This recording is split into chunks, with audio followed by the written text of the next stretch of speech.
With a lot of emerging technology, we have seen this before in science fiction. All the best science fiction books, writers, and shows thought about robots that would and cars that would be self-driving. And by of course, when I say the best science fiction, I mean Knight Rider. A lot about self-driving cars and autonomous vehicles today.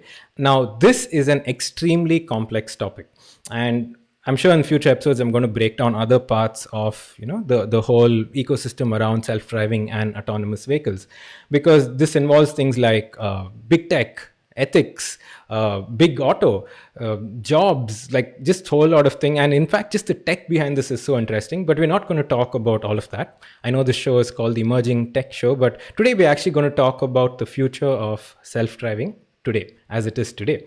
And again, with a lot of emerging technology, we have seen this before in science fiction. All the best science fiction books, writers, and shows thought about robots that would and cars that would be self-driving. And by of course, when I say the best science fiction, I mean Knight Rider. I mean, come on, how could you not like this? Look at how beautiful that is, and the car is actually fairly okay as well. But seriously, look at David Hasselhoff. This is honestly what peak performance looks like, with the chest hair and those buttons, etc. Anyway, for those of y'all, the millennials out here, y'all might not have seen Knight Rider. It was a show in the 80s, which of course aired in India in like the late 90s, which had David Hasselhoff playing this leather jacket wearing detective, I think, called Michael Knight, who had this AI powered car which would make really bad jokes. And everywhere they chased criminals only in the car. So, basically there were only wide roads where criminals would ever go to. They'd never go to like an alley because the car couldn't go there. Anyway, it was a lot of fun, but, never mind. So when it comes to self-driving, I joke, of course, but science fiction has already, written a lot about this. And there is some sort of confusion now about the name, right? I'm calling it self-driving and I'm calling autonomous vehicles. This is actually a very, very interesting point of view, and something that I really want to clarify, because that branding could have actually led to some deaths. All right. So what is exactly self-driving? What is exactly an autonomous vehicle? In fact, the Society of Automobile Engineers, or SAE, they saw all of this happening, and they actually defined different levels of autonomy. So level 0, for instance, is a regular car usage. The cars you and I drive today, most of us at least, I'm guessing most people here don't have fancy cars like a Tesla Autopilot right now, but in the future perhaps. But that's what we drive right now, and that is a level 0. A level 1 is basically, slightly above, where you're driving it and all of that, but it has things like cruise control and help with brakes and things like that. There is a level 3 which is called eyes off. Sorry, level 2 was called hands off, and level 3 is called eyes off, where you have some level of autonomy in the sense that you can take your eyes off the road, but you can still make a lot of decisions and override the system. Level 4 is called a mind off, where you don't need to be worried about what's happening. You can actually just, read a book or text like you typically do while driving anyway. Let's face it, we all text while driving. Don't do that. And of course, level 5 is when the steering wheel is actually optional. You don't need a steering wheel. The car will take you from place A to B, and all you have to do is sit there. Now, the problem was a lot of companies branded their program or whatever, their service very differently. Like Tesla called it autopilot, which led to a lot of confusion among people about what it actually could do. So autopilot was never meant to be self-driving or autonomous. It just helped in, say, going to like on a highway, where it took care of cruise control, etc. But a lot of people actually mistook it, and a man in the UK actually died because of this. He thought he could just hit the autopilot button and it would take him from A to B, and he met with an accident and passed away. So it's really important to name this. In fact, just last week, John Krafcik, I think that's how his name is pronounced. Sorry, John, if I butchered that. But he's the CEO of Waymo, and we'll talk about Waymo in a bit. So he gave a talk, and then very nicely, I thought it was nice of him, he actually did a tweet thread on this. So he actually said precision in language matters when talking about driver assist systems versus fully autonomous drivers. Because if a licensed human driver is required, it's actually not full autonomy. And I think that's why it's very important, and I'm very carefully saying autonomous vehicles or self-driving cars, because those are the two terms that are sort of in use right now. In fact, I want to share a story of my experience with autonomous cars. So, usually at this time of year, because I work in Amazon, I'm at our annual tech conference called reInvent. And reInvent is happening now. It's virtual this year, of course. Go sign up if you can. But last year I was in Vegas, and Lyft actually were trying a bunch of autonomous cars there, but they had assisted autonomy. So you could order like a Lyft, and my colleague did, and this car would pop up, and sometimes you'd see there's no driver in the car, but like an engineer sitting in the back with a laptop looking at a bunch of metrics. And we'd like slowly enter in, and we'd ask them, and they say they were actually trialing robo taxis out in Vegas, because the strip is essentially just 2-3 straight roads, and it's fairly organized, and they had someone in the car to test it out. I don't know what's happened off that, to be honest, but in this same talk, John Krafcik actually said something very, very interesting. And he actually said that human drivers are unreliable supervisors of automation.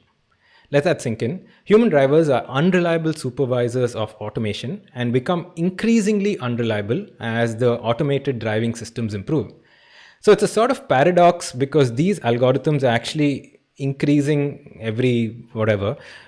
increasing in terms of complexity, and having that human in the car makes it worse.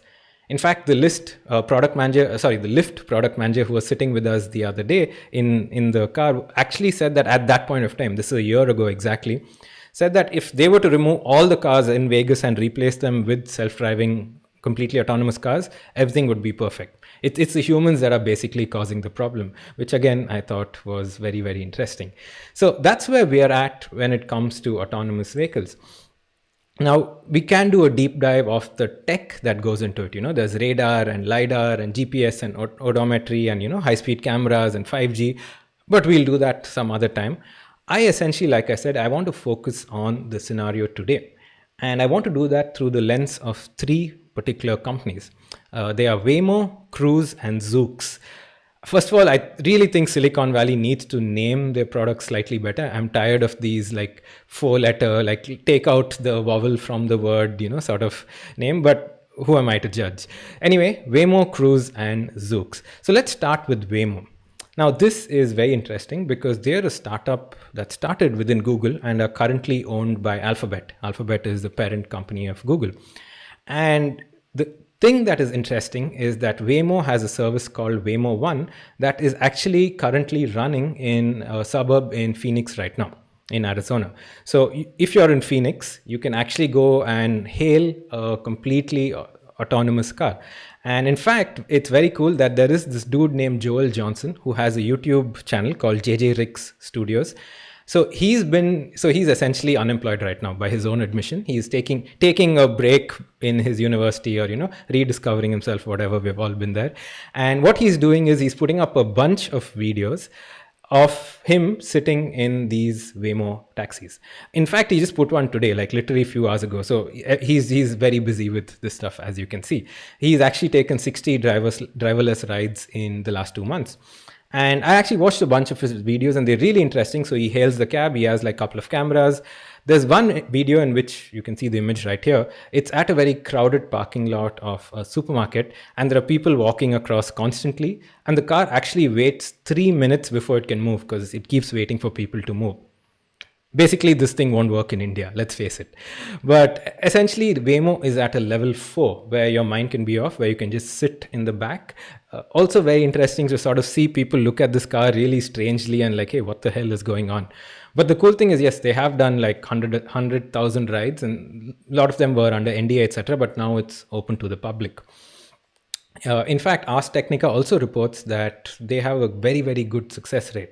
But unfortunately, it's very difficult to compare it with actual scale, which is another factor, I'd say, in how driverless cars are actually being compared. So what Ars Technica says is that for every 100 million miles traveled in the US on a highway, there's just one fatality. And right now, Waymo has put in about 6 million miles. So honestly, it's very difficult, and it'll take time to get to that 100 million mile before you actually figure out how long it'll take. So, and how many people, might be injured, etc. And most of the accidents that have happened so far have been found to be the fault of the other driver. It's always the other guy's fault, am I right? But again, very interesting. So if you're in that part of the world, do check it out. The second company that I want to talk about is Cruise. Now, Cruise is interesting because they're fairly doing similar tech, but it's interesting because they're actually invested in by Honda and GM. In fact, an ex-GM GM, like a general manager, is also, I think, the CEO or I'm not sure CEO, but occupies a top position in Cruise. Now, Cruise again has been around for a while. One of those companies that's actually legit a startup, went into YC, got a lot of investment. They still are operating these robo taxis, but they still have the safety operators in the car. Now, the interesting thing about this company is that they're actually testing it out in San Francisco. Now, Phoenix in a suburb might be a lot easier because you don't have as much traffic, as many bikers and skaters and people doing random shit, but SF definitely has a lot of that. So Cruise is actually claiming that they can run on SF roads very soon, and that will be interesting. You're actually looking at a fairly congested city where you have a self-driving car. The last one that I want to talk about is, I think, the most interesting, and this is a company called Zoox. Now, look carefully at the image and tell me what is different from the other two images that you see. So I'll give you a second to look at that. But essentially, this is a company that was bought by Amazon, Big Daddy, in 2020. And they're actually launching something on the 14th of December. And these photos were linked when they were shooting an ad a few days ago in SF again. Now, this is supposed to be a robo-taxi again, but they have a very, very interesting way of thinking. And what they say is that autonomy actually doesn't work if you retrofit an existing car with technology. So if you look at the past two images, like the Cruise one and the one from Waymo, right? This is how it looks. These are actual cars fitted with tech. They're retrofitted with tech. But with Zoox, the car is built ground up. In fact, look carefully, and I'm sure you didn't think of this earlier. There is no front or back to this car. Because there is no need for a steering wheel. Essentially, in a self-driving car or in a completely autonomous car, you don't need a front and a back because you don't need a steering wheel. So this car doesn't have one. It just has sliding doors. You sit in, the doors are facing each other, and it's completely bidirectional. And it's also they're looking at it as a car of the future, so it's completely electric as well. I think fairly interesting. So I have this new thing which is called a hype meter. So I also have a second camera set up because I'm cool like that. I actually think that if it comes to it, the reading on the hype meter is actually really, really high because, and I'm going to bring up this hype meter because this exists right now. Literally this is running right now. So it is time to get hyped about self-driving cars. Again, a lot of ethic debates about whether it can cause accidents, whether it doesn't have a conscience. Like if it causes an accident, it doesn't realize that it's caused an accident and make any changes. So all of that exists, but so do robo taxis on the road right now. So something definitely to get hyped about. In fact, this is not just in the USA. AutoX, which is a company that's Alibaba backed, has become the first company to put out a fleet of completely driver-free vehicles in China. And they did this again very recently, and the cars are roaming around in Shenzhen. And again, these don't have safety drivers or remote operators. They're completely autonomous, which is a level 4. Also, Baidu has launched Apollo Go robo-taxis in Beijing and a couple of other cities. Who knows? All of this is clearly happening. And in the US as well, there are a lot of developments. There's a company called Neuro, which is doing this purely for cargo. So this is happening. So it's time to really get hyped for it. Honestly, this is probably what our traffic is going to look like with driverless cars, or a normal day in Bangalore essentially is this, right? So yeah, that was it. So let me go see the comments right now. Anyway, folks, this was fun. Join me next week again for another episode of the Emerging Tech Show. Thank you so much for joining. See you soon. Stay safe and bye.